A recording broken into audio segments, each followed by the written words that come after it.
আবার চলে এলাম একটু বকবক করতে। বকবকটা নিজের কথা নয়, আনন্দবাজারের লিঙ্কে দেখলাম যে সাউথ মাদ্রাস কোর্ট, হাইকোর্ট একটা রায় দিয়েছে যে লিভ টুগেদারটা হচ্ছে গান্ধর্ব বিবাহ, সুতরাং এটা যুক্তিসম্মত। সেখানেও কিছু ছোট্ট শিশু, এর থেকে তো আর ভদ্র কিছু বেরোচ্ছে না আমার, তো সেই শিশুরা হেসে দিয়ে গেছে। না, আমি বলি কি, শিশু হওয়া খুব ভালো, মন শিশু সুলভ থাকা খুব ভালো, না জানা খুব ভালো, কিন্তু যেখানে সেখানে অজ্ঞতা প্রকাশের কি দরকার? বিয়ে মানে কি? বিয়ে মানে হচ্ছে দুটো মানুষের একসঙ্গে থাকার একটা অনুষ্ঠান, দুজনের কোনো কিছু ভাবে মিলিত একটা ইয়েতে একটা থাকার অনুষ্ঠান হচ্ছে বিয়ে। সেটাকে আমরা করলাম ধর্মীয় অনুষ্ঠান। এবার সেই মনুসংহিতায়, যেটা আপনারা সবাই মানেন, সেই মনুসংহিতায় কিন্তু 8 প্রকারের বিয়ে আছে। সেটা কি জানেন? জানেন না। ব্রাহ্ম, আর্য, প্রজাপত্য, আসুর, গান্ধর্ব, রাক্ষস, দৈব ও পৈচাস। পৈচাসটা খুবই বাজে,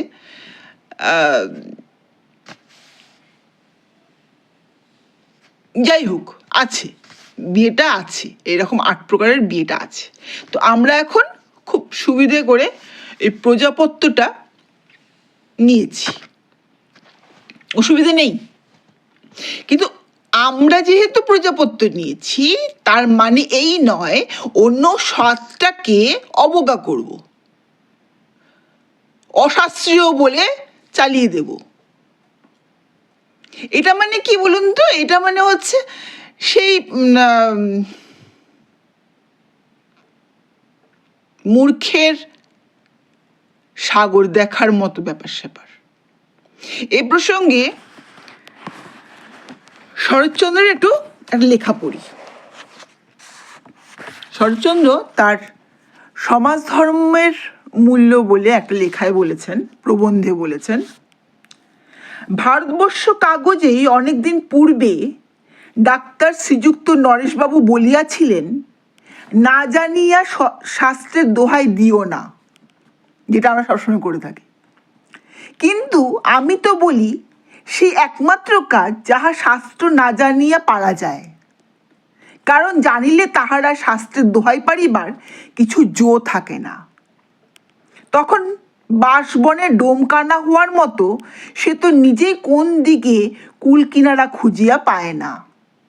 সুতরাং কথায় কথায় সে শাস্ত্রের দোহাই দিতেও যেমন পারে না, মতের অনৈক্য হইলেও বচনের মুগুর হাতে করিয়া তাড়িয়া মারিতে যাইতেও তাহার তেমনি লজ্জা করে, কারণ সে জানে স্বাভাবিকভাবেই একটা জানার বেসিসে মানুষ অজ্ঞ হলে তো মানুষ লাফালাফি করবে।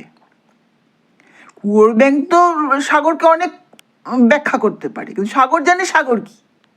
যাকে বাকিটা শুনুন। এই কাজটা তাহারাই ভালো পারে যাহাদের শাস্ত্রজ্ঞানের পুঁজি যৎ সামান্য। এটাই সমস্যা, সবই ব্যাধে আছে আর কি, মেঘনাথ সাহা যে বলেছিলেন। এবং ওই জোরে তাহারা অমর নিঃসংকোচে শাস্ত্রের দোহাই মানিয়া নিজের মতো গায়ের জোরে জাহির করে এবং নিজেদের বিদ্যার বাহিরে সমস্ত আচার ব্যবহারই অশাস্ত্রীয় বলিয়া নিন্দা করে। বেচারা শরৎচন্দ্র বলেছিলেন, আমি কোন ছাড়। এইভাবে